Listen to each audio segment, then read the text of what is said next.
नमस्कार, स्वागत है आपका हमारे YouTube चैनल पर। आज हम बात कर रहे हैं दिल्ली के मुख्यमंत्री अरविंद केजरीवाल की, यानी सर जी की। हम बात क्यों कर रहे हैं अरविंद केजरीवाल की? आने वाले कुछ दिनों के बाद में देश में हो रहे हैं लोकसभा के चुनाव, और अरविंद केजरीवाल यानी सर जी है की पार्टी आम आदमी है, राष्ट्रीय पार्टी, और चुनाव में बढ़ चढ़ के भाग ले रही है। एक पार्ट अलग है, लेकिन एक बहुत बड़ा पार्ट अलग है। विगत 2-4 महीनों से अरविंद केजरीवाल ईडी के सम्मन का सामना कर रहे हैं, और क्यों कर रहे हैं वो भी मैं आपको क्लियर कर रहा हूं। अरविंद केजरीवाल की दिल्ली में सरकार बनी थी, उससे पहले दिल्ली में एक शराब नीति थी, यानी कि शराब कैसे बेची जाएगी, कितनी दुकानें कहां होगी, ये एक सरकारी नियम थे, उसके अनुसार काम चल रहा था। लेकिन इस बार जब दोबारा अरविंद केजरीवाल की सरकार बनी तो मनीष सिसोदिया को आबकारी मंत्री बनाया गया, और मनीष सिसोदिया ने पूरी आबकारी नीति चेंज कर दी, पूरी बदल दी। और ऐसा कहते हैं, ऐसा मानते हैं कि इस नीति से आम आदमी पार्टी को लाखों करोड़ों रुपए का चंदा मिला। व्यक्तिगत तौर पे अरविंद केजरीवाल, मनीष सिसोदिया, संजय सिंह को फायदा हुआ। कितना हुआ, कितना मिला, ये जांच का विषय है। लेकिन जब जांच चली थी तो धीरे धीरे चलती हुई कोर्ट तक मामला पहुंचा, और आपको ये बात बता रहा हूं कि रिटायर्ड 3-4 सरकारी अफसरों सहित लगभग 15 से 20 जने इस केस में अभी जेल में है। यानी कि शराब मामले में कुछ तो गड़बड़ हुआ है। गड़बड़ क्या हुआ है वो धीरे धीरे सामने आए, कुछ तो गड़बड़ है। अब जिसको भी पहले सम्मन भेजा था, मनीष सिसोदिया को सम्मन भेजा, जांच के लिए गए, और उसको बड़ा हाइप दिया गया मीडिया के अंदर कि मैं जा रहा हूं, ईडी मुझे गिरफ्तार करेगी, वो करेगी। हुआ भी वही, ईडी ने गिरफ्तार कर लिया। उसके बाद संजय सिंह का नंबर आया, ईडी ने गिरफ्तार कर लिया।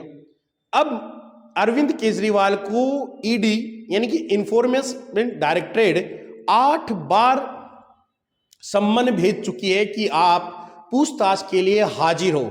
यानी ईडी सिर्फ ये चाहती है कि आप पूछताछ के लिए हमारे पास आओ, हमारे पास कुछ क्वेश्चन है।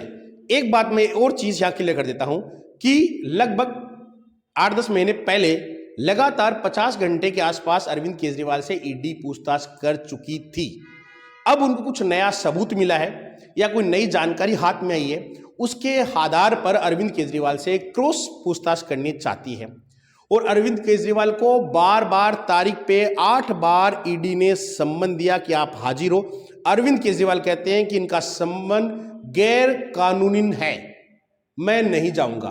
कभी वो बोलते हैं कि मुझे बुलाया जा रहा है और गिरफ्तार किया जा रहा है, और वो कहते हैं, जो मैंने सबसे पहले बात बोली थी कि अरविंद केजरीवाल की पार्टी राष्ट्रीय पार्टी है, आगे लोकसभा के चुनाव है, तो अरविंद केजरीवाल का यह भी कहना है कि मेरी पार्टी को चुनाव में कोई फायदा नहीं हो, मैं चुनाव प्रचार नहीं कर सकूं, मुझे पकड़कर जेल में ठूस दिया जाएगा। जी हां, यह अरविंद केजरीवाल का कहना है। और जहां तक हम सब जान रहे हैं, शराब घोटाला तो कहीं ना कहीं हुआ होगा, वरना लगभग साल भर से ऊपर मनीष सिसोदिया जेल में नहीं रहते। उन्होंने बहुत बार जमानत लगवाई, लेकिन हाईकोर्ट वगैरह सब ने इनकी जमानत खारिज कर दी। यानी कुछ न कुछ घोटाला हुआ है। उस घोटाला में जब अरविंद केजरीवाल का नाम आ रहा है, तो ये मान के चला जा रहा है कि अगर उनकी संलिप्तता यानी उनका साथ अरविंद केजरीवाल का मनीष सिसोदिया वगैरह को था या उनकी जानकारी में था, तो क्या अरविंद केजरीवाल गिरफ्तार हो सकते हैं? जी हां, चांसेस है, सर जी गिरफ्तार होने के पूरे चांसेस है। दिल्ली में शराब घोटाला हुआ, उसको थोड़ा सा समझने की जरूरत है आपको।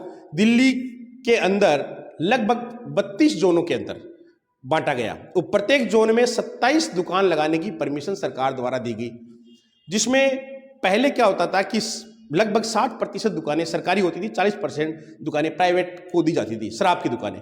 इस बार पूरी की पूरी प्राइवेट को दे दी गई, और उसमें भी लाइसेंस देने के लिए पहले 25 लाख के आसपास फीस थी। यानी कि आम व्यापारी कहीं ना कहीं लाइसेंस लेने का आवेदन कर सकता था। अब उस आम व्यापारी को उससे दूर रखने के लिए इस नीति के अंदर यह प्रावधान किया गया कि लगभग 5 करोड़ रुपए लाइसेंस फीस रख दी। यानी उसमें बड़े उद्योगपति या बड़ा बिजनेसमैन ही भाग ले सकता है। छोटे उद्योगपति और बिजनेसमैन को इससे दूर रखने का प्रयास किया गया था।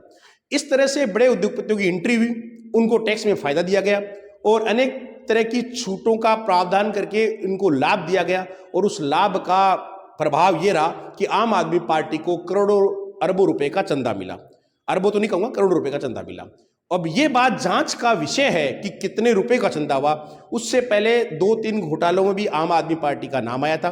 आम आदमी पार्टी को लोग स्वच्छ राजनीति करने वाली पार्टी के तौर पे पहले देखते थे जब से अंधा आंदोलन हुआ था, लेकिन अब तो निश्चित तौर पे ये कहा जा रहा है कि आम आदमी पार्टी या भारतीय जनता पार्टी या कांग्रेस में कोई ज्यादा फर्क नहीं है। सभी राजनीति को राजनीति के तरीके से ही कर रहे हैं। कौन कितना स्वच्छ है, कौन कितना गंदा है, ये अपने अपना नजरिया है। हो सकता है आपको अरविंद केजरीवाल बहुत अच्छे लग रहे होंगे, लेकिन ये भी तय करने वाली बात है कि जब वो एक अलग राजनीति की शुरुआत करने का प्रण लेकर राजनीति में आए थे, लेकिन आज वो कांग्रेस वाली राजनीति या वही बीजेपी वाली राजनीति का जैसे ही कर रहे हैं, और इसी राजनीति के कारण वो दिल्ली भी जीत रहे हैं, पंजाब भी जीत रहे हैं और अलग अलग क्षेत्र देश के अंदर अपनी पार्टी का विस्तार भी कर रहे हैं। तो उनका जो तय मानक थे 11, 12, 13 के अंदर जो अन्ना आंदोलन हुआ था, उन मानकों से वो काफी कोस दूर है।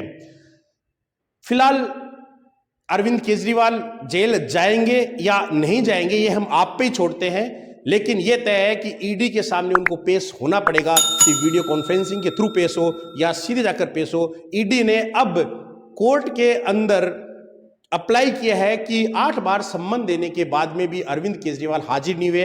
कोर्ट ने अरविंद केजरीवाल को नोटिस दिया है कि आप ईडी के सामने हाजिर हो। यह भविष्य के गर्भ में है, होगा क्या, जानकारी देना हमारा कर्तव्य था। धन्यवाद।